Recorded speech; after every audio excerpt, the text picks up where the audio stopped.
What is up, guys? EAE. Welcome to my channel. My name is Zachary Ruzin. If it is your first time here, welcome here. If not, welcome back. Now, I know my hair right now looks like an absolute jungle, and you're asking me, why didn't I cut it? Well, guess what, guys?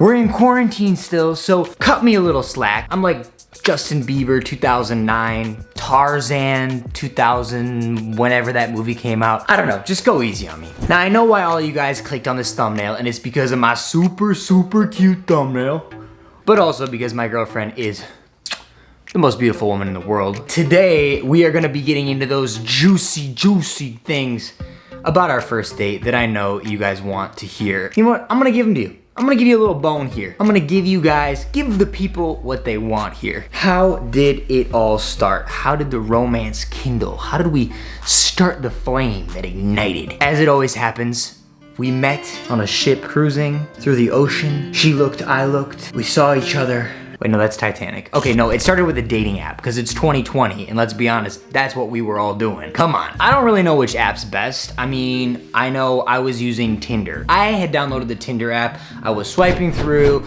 I was like, oh, come on. And boom, who do I see but Lillian Linda? Oh! Actually though, I was like shocked. I was like, wow, this girl is way too beautiful to be on this app, and really funny because she like had her little bio thing, and I don't even remember what it said, and it was just ridiculous, funny pictures that made me laugh.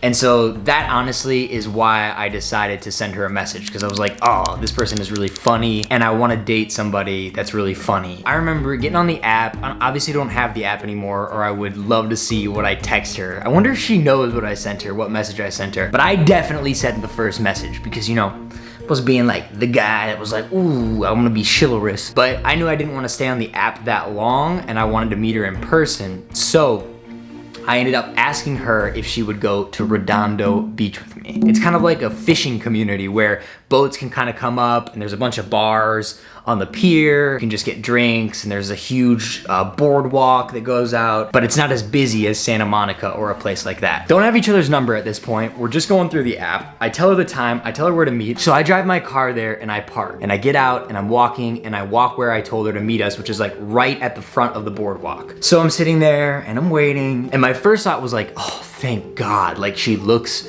like what she looks like. You know, you never know. You never know if like Greg from Texas is gonna show up and be like, hey, it's actually me, I'm Lillian. And you're like, what? But it was actually her. It wasn't a catfish. I didn't get catfish. The first thing I notice is that I'm like, ooh, has she been drinking? Has she been drinking a little bit? First thing I said after we like hugged and was like, nice to meet you, I was like, hey, have you been drinking? And I was just forward with it. She looks back and she doesn't even like blink an eye, and she's like, yep, I was nervous to meet you, and so I had a couple beers with my friend Gian. What do? Well, we go to a bar that is right on the ocean, on the pier. We go up there and we really hit it off. We like start talking about her life in Brazil, which I know nothing about at this point, comedy and why she does it, and what I'm trying to do and what my passions are, about our families. And it's crazy like how even though Brazil is so far away and there are so many things that are different, like our upbringings were very similar in a lot of ways, and like her family values and my family values were really similar. So I guess it's to say that if you're traveling and you're going around, people are more alike than you think. We kept talking, hitting it off, and I started saying, well, you know what? I have my hidden gem in my back pocket. And that, my friends, was a nice bottle of wine. So I thought, you know what? We are enjoying this. Why don't we go down to the beach? So we go down there. Now by this point, we've been drinking a little bit. We've been drinking a little bit more than a little. And she had already been drinking a little bit. We're strolling around. It's beautiful. It's like very picturesque. The sun is setting. There's like a sunset. And I bring out this bottle of wine. We open it and we're like drinking it on the beach. It's coming in. And it's just absolutely beautiful. And we're having a deep conversation. And all of a sudden I look over and Lillian goes like, what's happening? Like, is everything okay? And she goes, oh yeah, just give me 1 second. Just give me 1 minute. She looks back over, looks at me, looks to the right, looks at me, turns, projectile vomits. Just crazy vomits, right? And she vomits right into the sand, and it's like, it's a little puddle there. She looks at it, she comes back up, she turns to me, I look at her. We've both watched this happen. She doesn't say a single thing about it. Just keeps talking as if it never happened. She turns back, takes her hands, makes a little sandcastle right over the vomit, and just sweeps it under the rug.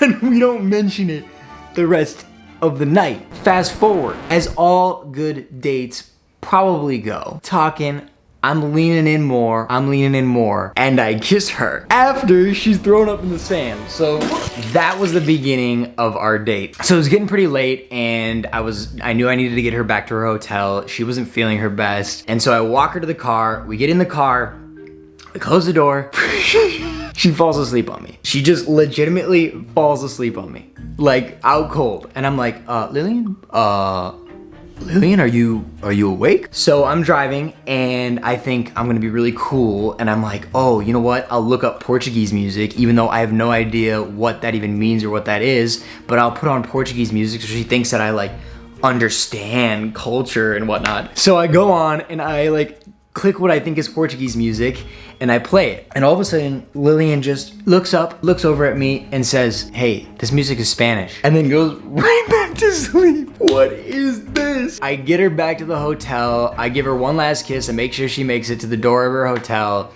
And then she goes inside. And that, my friends, was date number 1. Boom. Now we are about to be on our 2-year anniversary of dating. I love her more every day. I know you guys love her too, and I couldn't be happier. So with all that being said, I just want to give you guys encouragement that if you are on the hunt for somebody that you want to date, don't let barriers or boundaries or things like that stray you away from meeting that person that you think is your match. It really doesn't matter how far away they are. In the end, if you really love somebody, I don't think it matters. Thank you for watching my channel, for watching her channel, and we love you guys.